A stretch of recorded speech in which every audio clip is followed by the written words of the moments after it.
Айде, здравейте! Днеска ще си говорим за друкари, по-точно Spectacle of Spy. Тук имам един лист, който аз вярвам, че е добър. Може и да не е. Видим, не съм го тествал екстенсивно, но на мен ми харесва. Първо, какво правят друкарите? Друкарите са бързи, удрят окей инфантри, могат да ударят и големи неща, имат бъфове на спида и имат достатъчно демидж.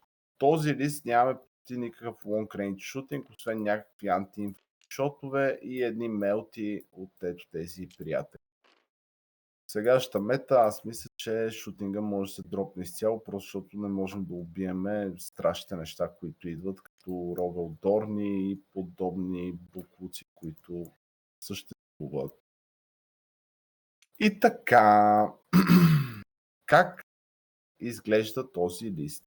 Този лист има тези три брика, които удрят сравнително тежко за точките си, те са 170 точки. Има ето този брик, който може да убие повечето инфантри юнити. Има този брик с Fight First, който също може да убие доста инфантри юнити. Има ето този юнит, който е с Damage 2 с кубата с реликвата. И всичко друго се сплитва по веноми и реално юнитите ни са ето толкова. Тези приятели ще му блокват, а ето тези ще започват във веноми. Тоест ставаме ето така.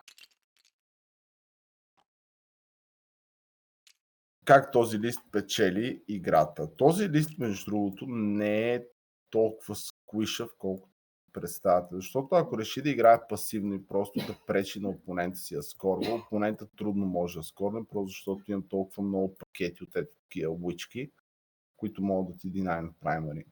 И отделно имам actual damage в тези два брика и този брик. Сега това е. Целта на листа е тези са early агресията, която можем да изстреляме напред, които могат да му блокнат. Те имат за един paint token, може да се виждат 24, ако си взел дръга за movement 26 инча през картата и просто направят голяма стена, още в самото начало, да се подготвиш, ще отидеш да направиш стена с вещи. Самия факт, че можеш да си чарнеш опонента в movement фазата е брутален. Така, сега дайте да почнем.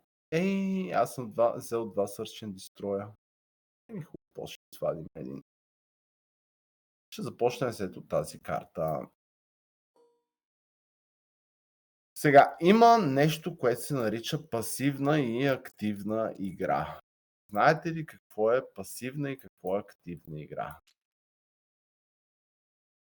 Предполагам, че пасивна е когато реактваш на какво прави другия, докато активна е ти се опитваш да налагаш темпото на играта и какво се случва. До една степен да.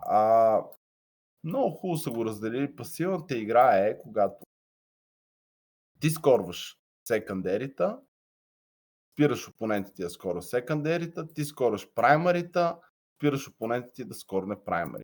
Тоест ти с възможно най-ефтиния юнит отиваш, слагаш така и се опитваш да скорнеш праймари.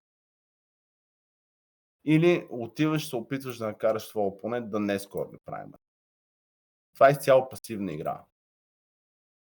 И ти играеш пасивно и ретроактивно, като примерно ето от тук аз пасивно игра, си изнасям цялата армия в тази посока и се опитвам да скорна това праймари и активно се опитвам да спирам на опонента ми тук праймарито с минимални юнити. Елфите не могат да играят пасивна игра, защото всеки един може да те тейбълне сравнително бързо. В моя случай, дюрабилитито на армията ми е от бройката юнити. Тук имаме над 21 юнита, които са доста дюрабъл в меле, защото тези приятели имат 4 бум в меле, което е дюрабъл. Това е дюрабилитито на армията. Но повечето хора могат да пущат напред и да ме застрелят, което означава, че аз не мога пасивно просто да динайвам опонента ми, а трябва проактивно да измислям начин да затварям ъглите на опонента ми, за да не може да ме стреля там, където съм решил да застана. И сега ще ви покажа с деплоя ми, аз как това ще се опитам да го постигна. Примерно аз винаги ще деплойна рейдър тук и ще деплойна рейдър тук.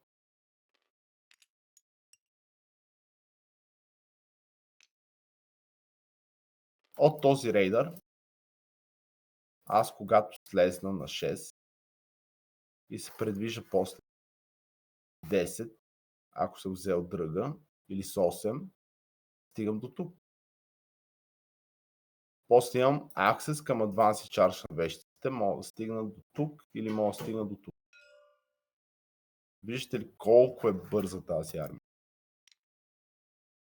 И реално аз в целия си деплоймент ще гледам така да го измисля, че да успея да си позволя да спра опонента ми да прави каквото си поиска. Сега, приемаме, че ето това е моя хубав веном. Моя хубав веном ще бъде скрит ето, докъдето няма линия. Пуф, няма линия. Сега, или мога да си сложа хубавия веном тук, където също няма линия. Но ето тук линията е доста трудна за взимане. И там трябва да мръднеш 12, примерно, за да я вземеш или нещо е такова, или 13. От тук някъде 13, примерно. И 13 ще ме стреляш с едно нещо, те ще слезнат и от тук мога да ти калпирам главата. Да. Сега на тази карта, понеже е ужасна, ще трябва да играят тези двамата в резерва. Просто самата карта ми казва не. Ужасно, не ужасно, това е положението. Ето тук, мисля, има вариант да се скрия. Ако има как да вземе тази линия, тези приятели ще се скрият ето.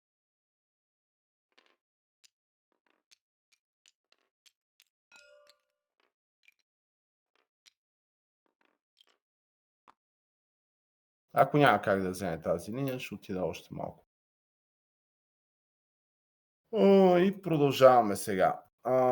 Веном с голи вещици мога спокойно го сложа тук. Ако той иска да покаже, да покаже. 6 байка. Най-вероятно този веном ще трябва да го изнесе по-назад, за да може да сложи тук 6 байка, за да мога да... Така.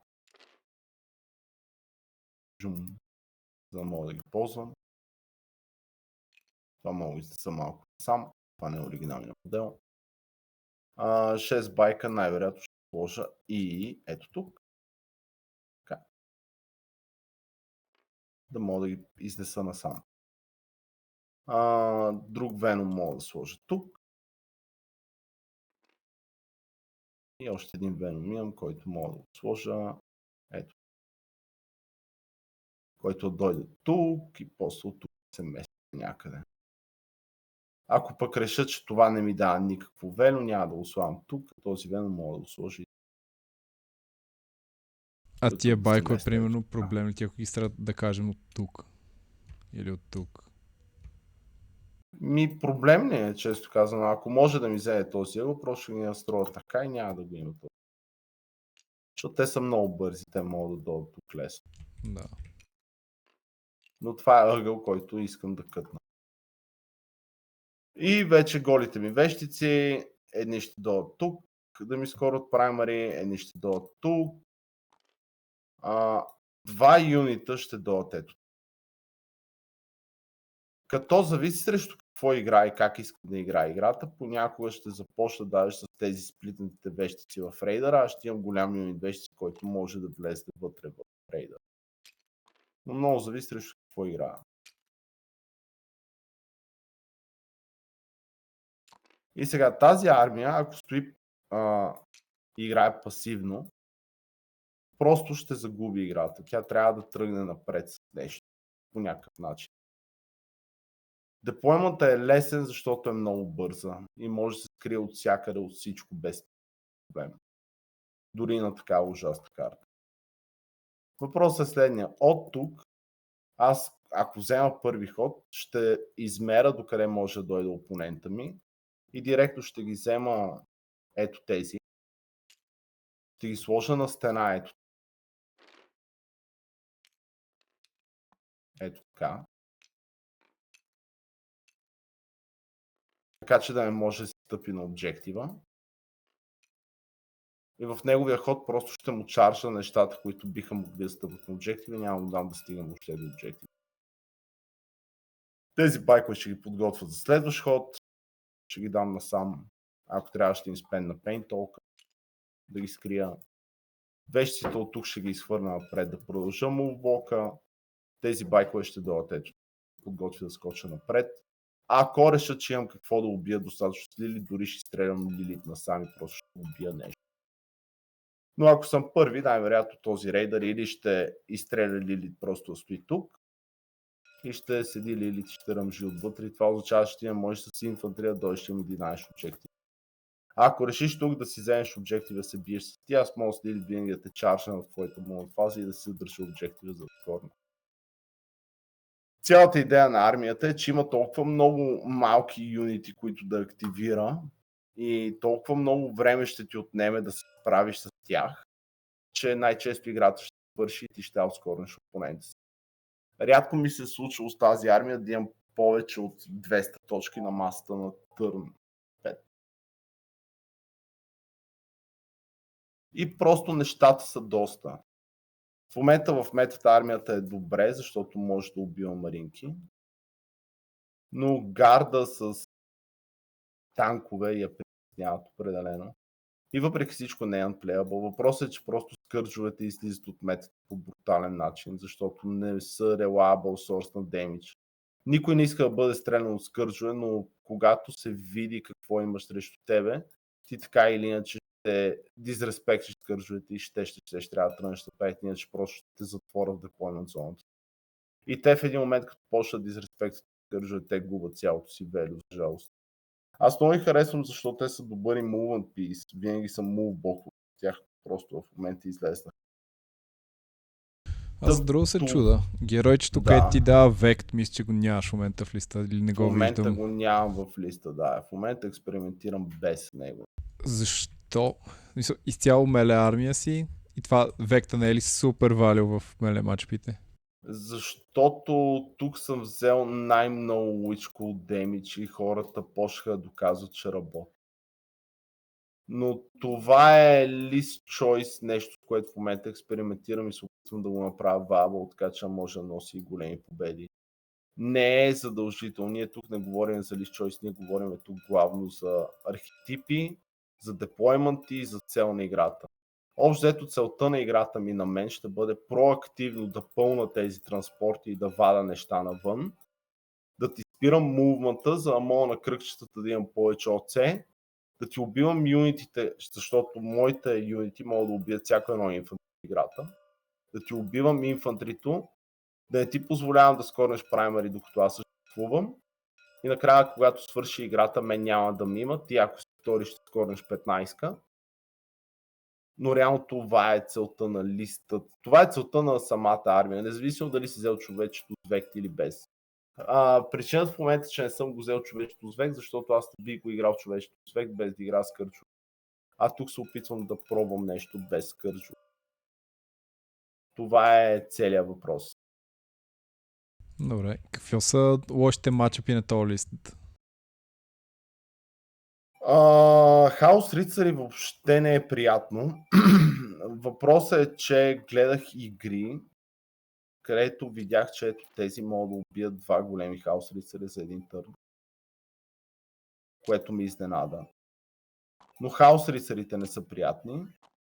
World Eaterите с 70 берсъркъра не виждам този лист как го печелят матча, но не е чак толкова невъзможен матчът. Макар че имам пред хората маркират берсъркъри като win, въпреки че аз не съм съгласен с това твърдение, но въпреки всичко матча го играх аз и не се усеща чак толкова зле. GSC е много труден матч, механизиран гард, в един момент просто ти свършва гъста, но няма да паднеш ужасно много. Хубавото е, че този лист няма някакви огромни загуби. Просто защото има достатъчно много стъв да казва, няма скореш, и накрая ще умреш, ще паднеш на 8. Друго хубаво нещо е, че този матч много добре матчва AdMech. Този лист е много добър в AdMech, което е много хубаво. Също така са добри в Ultramarine. Просто защото могат да убият марински тела, защото Лилит може да каже на векторите, че аз съм АП4, имам 1 милион атаки. И може да убие 4 или 5, а те обратно не могат да убият заради 4 плюс инволна. Но силата на листа главно е начин, по който спира скоринг. Елфите са добър матчъп за този лист. Орките са добър матчъп за този лист. Миръра не е лош. Нещо, което трябва да тествам задължително е 30 позести и 20 chosen в този лист. Е много интересно как ще се стата. То ще е нещо сходно с като родители най-вероятно. Да, въпросът е, че можеш да убиваш инфантри. И имаш АП-то. Наистина имаш АП-то. Защото хелионите нямат АП-то, но вещите имат цялото АП на света. Е по-интересно, може би Emperor's Children, как мислиш, ще мине матча? Emperor's Children, аз имам много повече стъв. Матча не е лесен за него да го изиграе. Не е лесен и за мен, винаги можеш да паднеш по лице в меле матч. Не си мислете, че меле матч е out win или нещо такова. Но Emperor's Children матч е доста труден за него, защото аз ако го набарам, мога да го убия. Единственото, което аз не мога да убия, са тия големите с крилата, бе. Демон Принц? Да, но те не ме интересуват, те са 2 и те живеят цяла игра, окей, живеят. Те са лесни за AutoC, така че с 5 човечета прослагаш до тях и няма обжекти. Въпросът е защо в този лист няма малис, защото в този лист няма абсолютно нищо ценно. Най-скъпи юните 170 точки. Този лист няма абсолютно нищо ценно или нещо, което ти пука за него. Това е интересно на този лист, затова хората експериментират с него. И просто вървят напред с ресурси, върват напред с ресурси, динайват и после броиме точки. Причината, че почнах аз да минавам към този лист, не към моите по-рефинирани листове, които ги играх и с които взех Кипър, е просто защото видях, че главно и аз така игра и така се печеля игрите и наистина има ли смисъл да усложняваме нещо, което даже не сме сигурни, че работи. Което е важен въпрос, който трябва да се зададем, когато правим лист.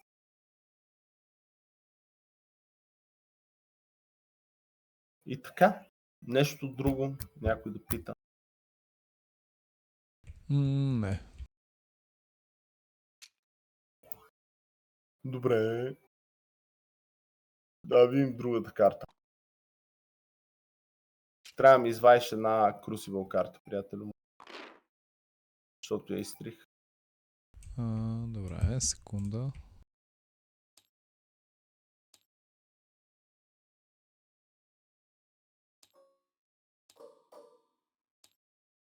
Така, на Search and Destroy, между другото, когато се деплойваш срещу шутинг армия, е лесно. Просто се деплойвате така, че да прецените какви ресурси могат да ви вземат началото и се опитвате да се деплойвате максимално напред.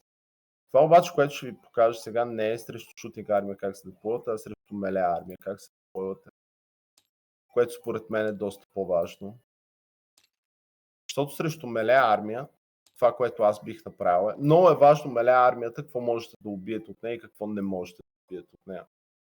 Примерно, когато седнем и смятаме математиката на Лилит и решиме, че Лилит няма да убие 2 сполна, което е възможно, защото са бийство, и решаваме, че не искаме да жертваме Лилит, това означава, че ние ще се затвориме, така че те да не могат да ни пипнат. Нас не ни интересува дали ще ни тагнат, просто не искаме инишали да ни чаржнат и вече с по-умни хероици и маневри можем да измислиме нещо, така че да прецакаме цялата файт фаза. Така, от тук опонент има лесен път насам. Сега, ако това е истинска меле армия, която има много малко, той трудно ще може да адвансне и да стреля. Ако не може да ни застреля рейдъра, можем дори да жертваме рейдър да го сложим ето така.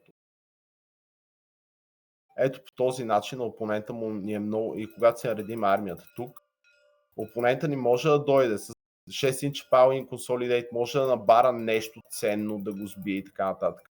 Но ние когато имаме неща отзад, ние можем да хероикнем с цел не да го убием, а просто да спрем Power in Consolidate и активации. Така че на този тип карта, примерно ако игра срещу някаква наистина агресивна армия, това, което аз бих направил е винаги ще поемат тези неща. Тези неща са така в транспорт и това е autoplay, default, много рядко ще го играете по различен начин, но това, което бих направил е бих си дарил транспорти, за да си запазя нещата вътре, които actually има значение. И другото, което мога да направя, е дори мога да сложа втори юнит, ето така, зад този юнит, просто за да прецакам после Power in Consolidate, за да не може да ми бие нещата вътре. А тези юнити с 5 инча, с 4 плюс и бум, могат по много гаен начин да ти изиграят лоша шега. Тези могат да дойдат насам, да тръгнат насам, макар че не там ще искат хилиони. Едните най-вероятно ще дойдат насам, за да могат да тръгнат насам. Но рекът ги сложиш така. Ако Да. въпросното нещо просто дойде при мен тук, застреля с пистолети, да кажем задната линия и чарджне първата, не си ли просто давиш за без пари задните уички? Значи много важно е какво е това нещо, което ще дойде просто тук с пистолети. Някакви маринки, примерно, които са достатъчно бързи, ще се хвърлят тук в руината. Берсъркъри. Ето, тук имаш 10 инча мув. Стрелят 3 берсъркъра, които отселят на четворки. Дай да стрелят 5. Не, мани ги берсъркърите, фани си Space Ние Marine, примерно. говориме за меле армия. Добре, Space Marine, какво ще стреля? Space Marine, Някакви бъд ангелчета, които летят примерно 12 достатъчно, за да вкара примерно 5 човечета в руината и те стрелят. 5 човечета, колко вече ще убия? Не знам. С пистолети на 3+, ако е отнал от тях, добре, ще вкара 4 от тях. 3 ще убие 3. Е хубаво. Има още една линия за... Можем да ползваме транспортите, ако толкова ни е страх. Ето може да ползваме единия рейдър, да ползваме другия рейдър. Като пример, елфи с паяци или гард с касъркин или рандъм нещо в химера. Гарда не е меле армия. Гарда не е меле армия. Елф с паяци, да, той ще дойде с паяците. Ако е елф с паяци, той също не е меле. Ако елф, който ще дойде, елф, ако е срещу елф, най-вероятно ще играе така и всичко си удепойно отзад, защото всяка една петичка вещица е супер страшна за теб. Да не говоря, че тогава Лилит не е в Unity. Лилит е просто в някой от веномите. На нея не трябва Unity. Както и тази сокува няма да е в Unity. На нея не трябва Unity. Или тази сокува ще бъде просто с едни 5 голи вещи.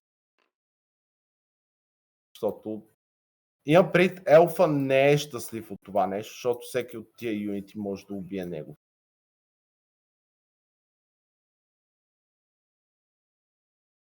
За елфа това е много трудно да се прави. И бройката юнити е просто опресив за елфа. Това, което аз визирам, са орки, World Eater-и, Blood ангели, Space вълци, Full Melee, Full Retard, 30 позеста, такива неща. Такива неща играеш с вещи, си правят скрин. Общо взето също нещо, което правих с гречените. Ако сте виждали да играя срещу някаква меле армия, помните, че аз просто слагам гречените така и си слагам гречените така. И аз съм се затворил и той трябва да дойде да ми удари гречените. И аз стоя отзад. И дори да се Палин да се консолидира в мен, тези неща или ще фолбекнат обратно в камион и ще извадят други неща от камион и ще ходя да се бия, или ще минат напред, ако се успеят да стигнат обжективите с Pal in Consolidate, просто да стъпат на обжективите и задната ми линия ще избута това, което в момента ми е. Разбирате ли? Или не? Да. Имам преди, това е специфично за неща, които реално могат да бъдат страшни. За тази армия не са страшни, просто заради амаунта от юнити, които имаш. Което е едно durability, което това е причината, че това е армия, която реално оцелявам. Често казвам, не мога да си спомня да са ме тейбълвали на 0 човечета. Аз орките ми случват постоянно. Орките не са... Тези са тъфнес 3 и са 5 плюс, и са 6 плюс сейв, докато орките са тъфнес 5 и са 5 плюс сейв. Причината, че тези не ме тейбълват е просто amount of stuff, който решавам в момента. Което е съвсем различен вид durability, защото бройката активации е проблем. Добре, всъщност проблем ли е нещо, което може да направи така, че просто да се засили изцяло напред и да ти събере целия скрин, да остане там и да се надява да не го изчистиш, например, и после да продължи да се налива. В смисъл, примерно някакви Space Vaults или нещо такова, което има инволе. И минус едното лунт. Да, обаче тогава почваш да си ползваш юнитите да виеш лайнаут от тях и да им лимитираш мувмента. Просто виеш лайна около тях и им лимитираш мувмента, докато свърши играта. Като се опитваш на един фланг да натиснеш повече неща, то за това играят тези два юнита, защото Лилит и тази, защото тези два юнита реално, ако Виктрис и Долотите дизреспектно, те могат да реагират на това нещо. Лошото е, че не могат да реагират на това нещо едновременно и трябва да си сплитнеш ресурсите. Тоест единия търн трябва да се налееш на един фланг и да реагираш на едните, защото ти трябва да страт сапорт за Лилит, а втория търн трябва да реагираш с вещите, защото те пак искат страт сапорт, защото искат да ползват Литъл и плюс едно АП в тези юнити.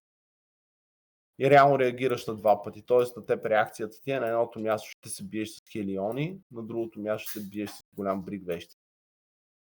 Като разбира се, ще минеш, ще направиш мортали с тия, ще фърлиш някакви неща, ще фърлиш гранати, ще стреляш с всички хеви болтери, които притежаваш в Веноми и с други такива неща.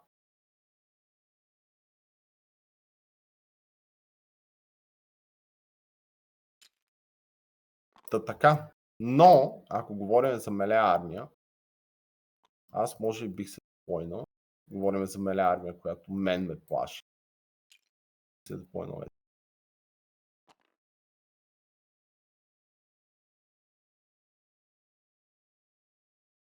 Не се...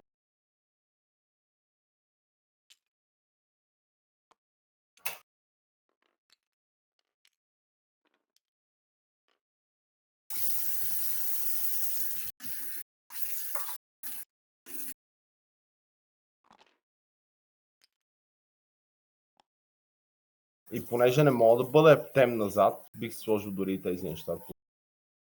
И дори да са World Eater с 20 да влезне в мен, дори да ми събере всичко това нещо, с самия сплит на атаките той може да се прецака. А целият ми демичката отзад и той може да влезне, вече става още по-неприятно за него. Като срещу World Eater, да, бих играл едни хелиони в резерва, защото не е толкова лесно да решиш let's just go, дори с World Eater. Така правим място. Този рейдър е така.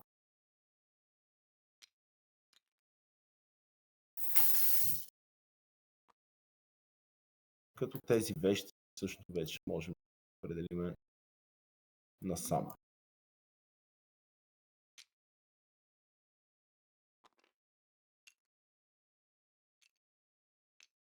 Тия ни вещи си стоят на конфиг.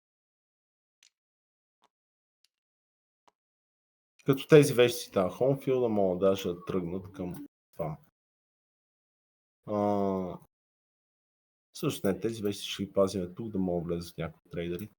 И се допълваме ето така и чакаме и той ще дойде, ще ни удари. Може да ни убие даже и повечето транспорти, което е окей. Ние не можем да го стреляме World Eater. Но после имаме цялото това нещо да му отговорим. И нещата вътре. А ти убиеш и 40-те берсъркъра, дори после с Fight on Dead да ти убият половината от нещата вътре. Те са доста така. вече ти ако си първи, като вземеш Hilux, като вземеш плюс 2 инча move, може да се изнесеш много напред и ако го затвориш, вече почне да минаваш към карта. Причината, че не можеш да си по-назад е просто защото ако си по-назад, тогава не можеш да настъпиш карта, ако си първи, а това не можеш да си го позволиш. Даже това би го сложил. Да, ето така аз бих депълнил срещу Мелиар.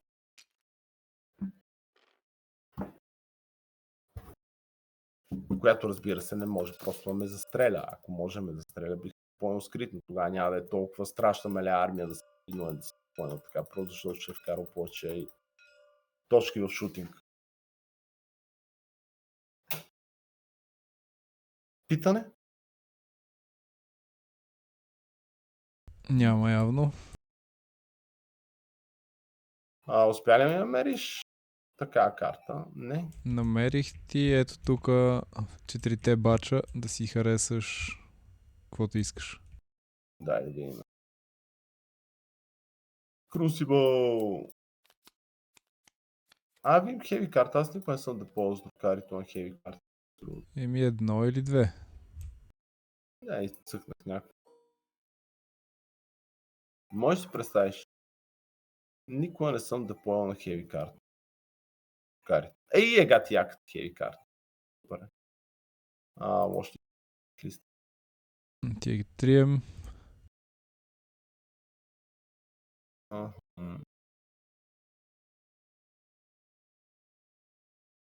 е другия лист. Иначе ето го стандартния ми Spectacle Spite лист, с който играх доскоро, който между другото не е особено променен, единствено, който е променен, съм разкарал ми скърчо. Този лист в момента е абсолютно същата точка, той не е мръден. Но наистина този лист не е чак толкова добър. Хелионите правят доста демидж в момента и са доста страшни, доста ефти. 170 точки са доста добра цена. Само при положение, че те могат да бъдат и на повече атаки. Добре, дай да помним другата листа, понеже не я разглеждаме. Къде е тя? Къде е тя? Къде е тя? Ти? Не. Так че много лист. Да, Spectacle Spite може.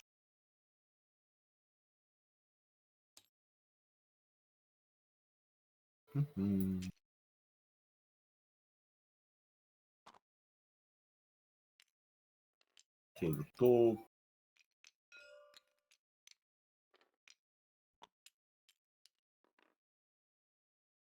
Този рейдър може да дойде тук. Без никакъв проблем. Зависи от какво, защото тук има шутинг линия през центъра от неговата деплоймент зона. Да, ама мога да падне.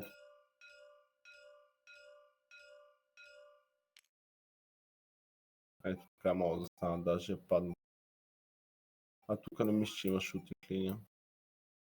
Зависи колко неща може да нареди също тази линия. Но хубавото на Spectacle Spite, най-хубавото е реално, че ето от тук, дори да си ето така, дори понеже Павел ми показа ето тази линия, дори да си принуден да се депълниш ето така. Коя линия ти е показал? Ето тук има линия, ако не е тази. Ако имаш при тако е ниска руина тук, да. Да.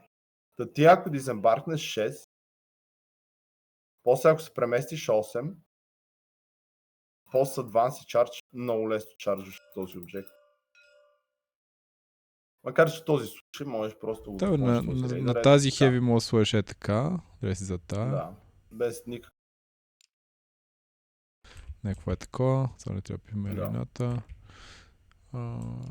Но да, на медиумките тази руина обикновено е ниска и тогава трябва рейдъра да го деспойнем ето така. Да. Цял Кипър да поем рейдерите.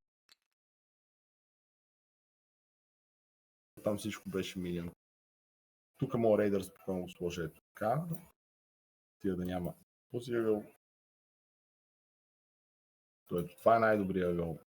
От този ъгъл до този ъгъл. Та-да!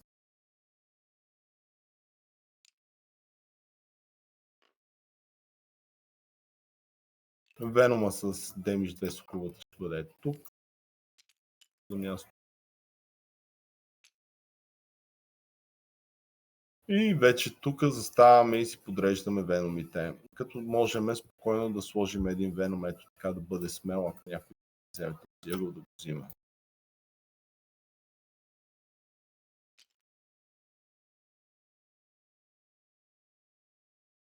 Тези приятели могат да са тук.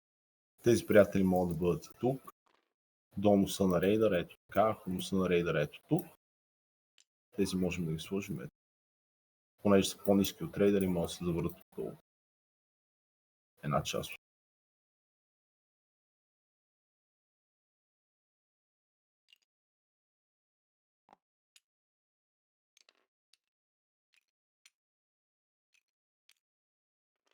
Но специално тази карта, рейдър ще е тук, а тези приятели ще бъдат.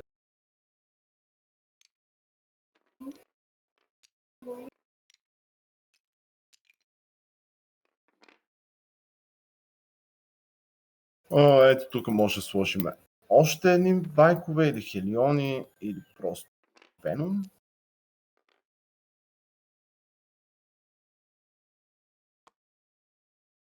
Даже веном ще е така. Не сме длъжни да имаме копието на венома, така че файн. Какво мериш? Не, гледах дали изобщо тук има ъгъл, но няма на тази карта. Няма гледам. тези двете руините паза. Така, тези хелиони най-вероятно ще бъдат тук. Тръгнат на някъде. Тези хелиони стоят отгоре и имаме още едни байкове, които искаме да играят за отгоре. И трябва просто да се миксират с хелионите. Цък. Цък. Цък. Цък. Байко.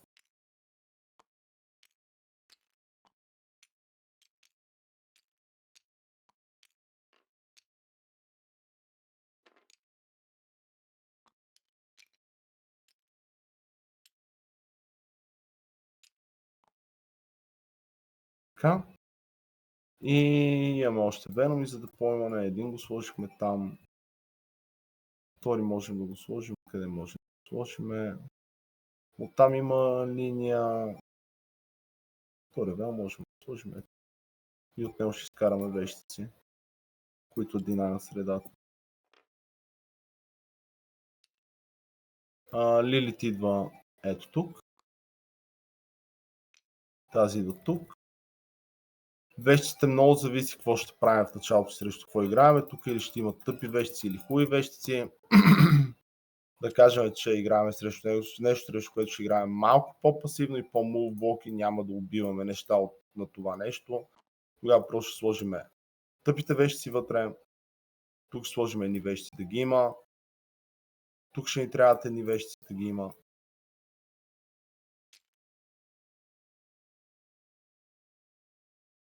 За да могат да се набутат тук, когато стейждаме Лили тук. И така сложихме тъпи вещици, едни хубави вещици герои в най-хубавия веном.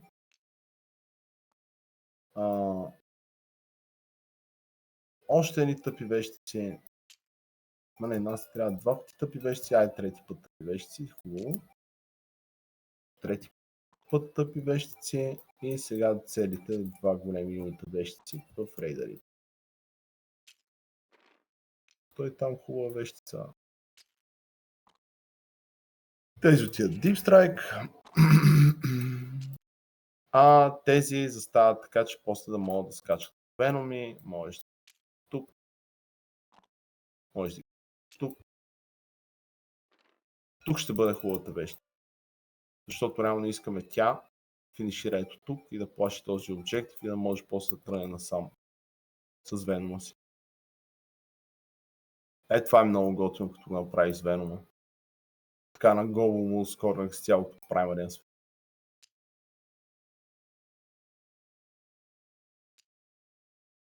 И затова сме тръгнали в тази посока с този веном.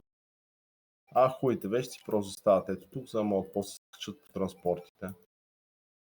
И това е. Питане.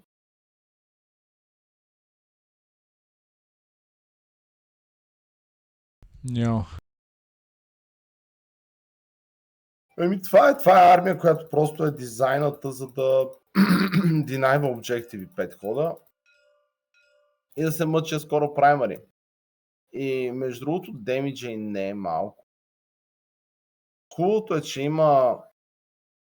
Интересното е, че тези са демидж 2 AP1, които някои маринки ги подценяват, си мислят слаби, а те реално не са. Докато тези са демидж 1, обаче на доста антиинфантри атаки и атаките стават доста и могат да скелват много с АП. И реално армията е доста добра в другите неща не е, но теб не ти трябва задължително да убиеш опонента. Теб ти трябва да не позволиш на опонента да вземе, видяли сме вече как се деплоя, да вземе 2 големи танка и да ги сложи просто ето така. На обжектива, каже обжектива, мой ти не можеш да ме премести.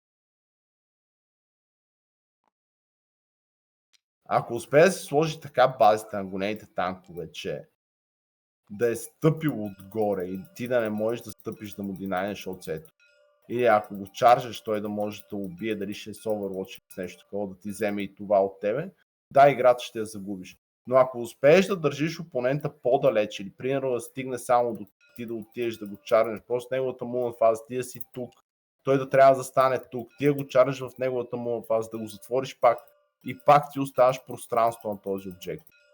А и другото, което е с Access, до толкова много литъл хитове и с Once, реално ти имаш шанс да убиеш танкове в един момент. Но не е релабъл, няма смисъл. Просто взимате скоринга от опонента си, убивате това, което искате да убиете, което са юнити, които можете да убиете и армията е дизайната да убиете и на всичко друго просто пречите и умирате пред него.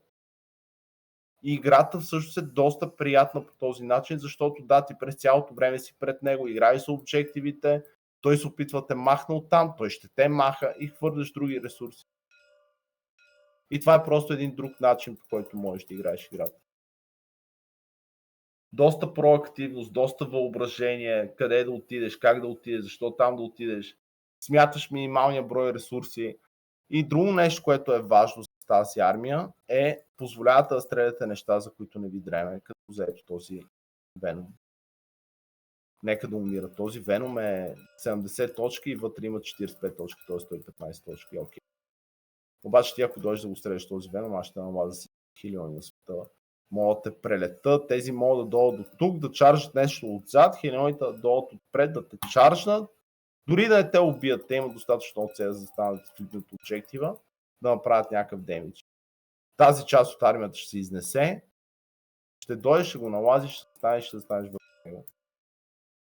Ще направиш някакъв демидж със сигурност. А с тези, когато прелетиш над него, те могат да направят стена и да изолираш този асет. Но е просто различен начин на игра. Ако искате да играете Domination начин на игра, където сигурни, че можете да убиете абсолютно всичко в армията на опонента си, друкарито не е пътя. Друкарито няма демиджа, друкарито не е елдарите, които имат аксес да убият абсолютно всичко. Има хора в момента опитват да намерят път с друкарито, да играят по този начин, като пътя, който търсят е в Cabal White Cartel, където дава аксес към литари или състени, срещу виакали или срещу други неща. Но това не мисля, че е вабъл опция. Поне за момента не сме намерили билд, който със сигурност да работи, защото на нас ни е трудно да убием определени неща. А когато имаш толкова много стъв и толкова много ОЦ и толкова много спид, просто трябва да завиеш и да играеш в посоката, където си силен.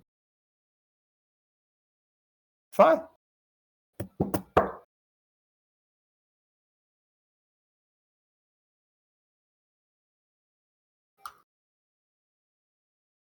Реално, каква е функцията на този лист в Teams, да кажем? В Teams все още я търса. Мисля, че този лист може да гони маринки и меле армии. Но в Singles я намерих функцията, мога да ходя да се броля с всичко и да бъда досаден за 5 хода. И го доказах на вече доста игри. Но за Teams още не съм уверен за този лист. Но ще се опитвам да гоня други меле армии. Колко мислиш, че взимаш, да кажем, да кажем най-често срещните меле, например, ултрамаринки, World Eater, Дарк Ангели, Вълци, Блатангели.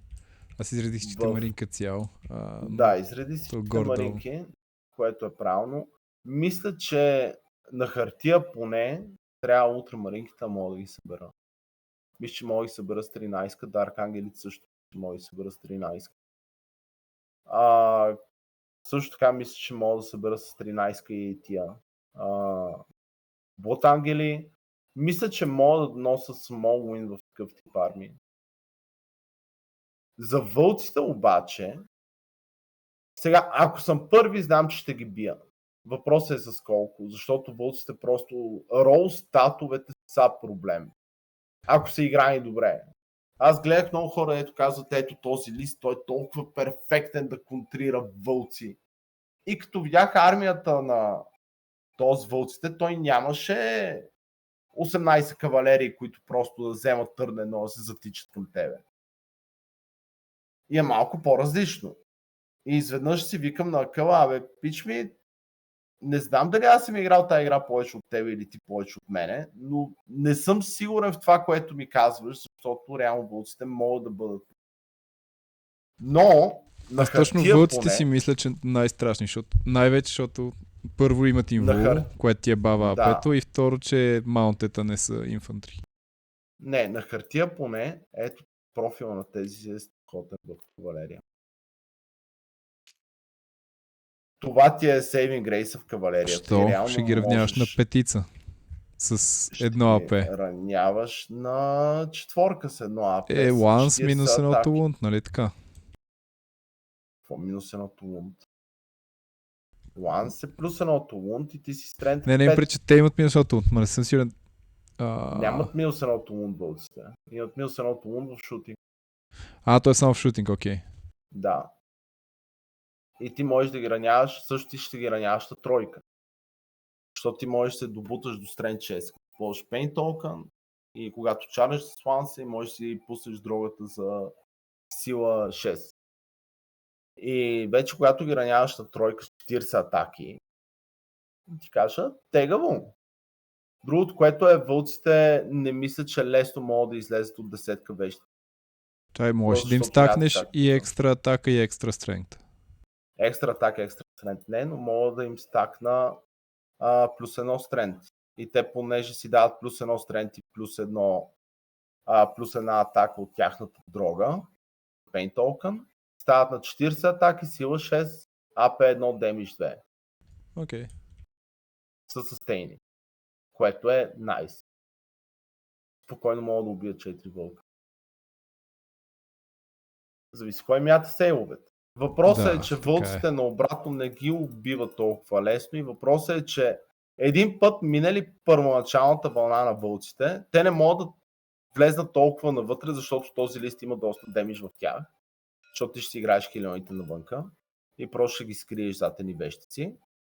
И ти после с хелионите, когато можеш да слезнеш, когато можеш да стреляш с вълците, можеш да ги прелетиш, да ги стреляш с мелти глупости, можеш да им затвориш втората линия.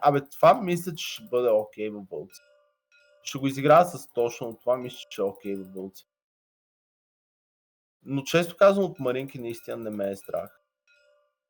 Често казвам не ме е страх от повечето неща. Страх ме от хаос рицари, много кучета. Защото имам чувство, че в един момент просто толкова много индирект ще ме съсипе. Защото в момента аз принуждавам опонента да играе по някакво мое темпо, защото имам толкова много move blocking pieces, но когато ти можеш когато аз съм се приготвил, че ще мувблокна с една част на армията си и ти вземеш този мувблок от мен просто с индирект и изведнъж нямам нещо в позиция, което те мувблокне и можеш вече да движиш свободно в армията ми, мисля, че това може да ни придобие гръбнака. Но определено те ме притесняват. И друго не ме притеснява, като ли? Какво си мислиш за нови демони? С, да кажем, 3 Keeper of Secrets и някакви Не други танки знам. гадости?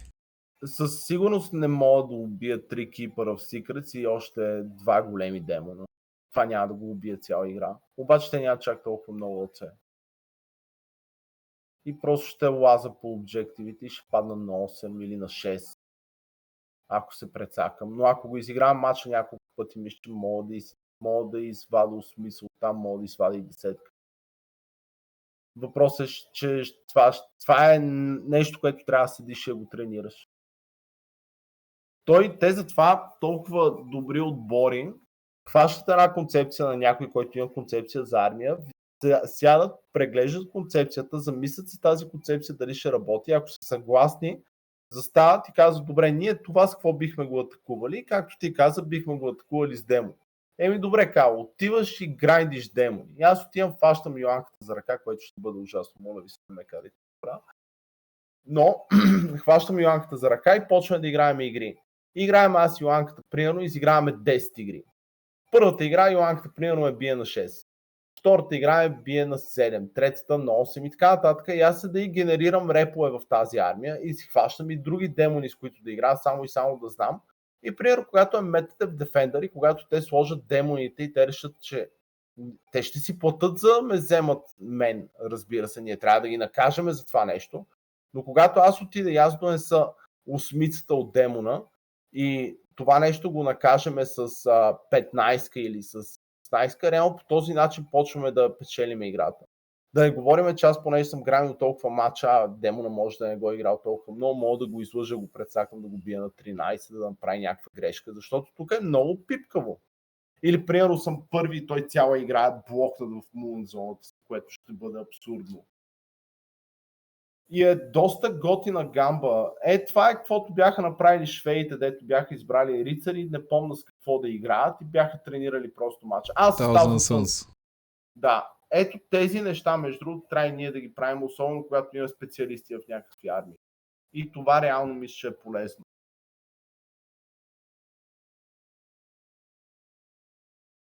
Така, да свършваме и да почваме спама, искате ли? Някакви финални въпроси некой, ако има освен. Кога ще играме, Кала? Съвсем скоро. Съвсем скоро много работа имах напоследък. Трябваше да се подготвим за изложение и Павел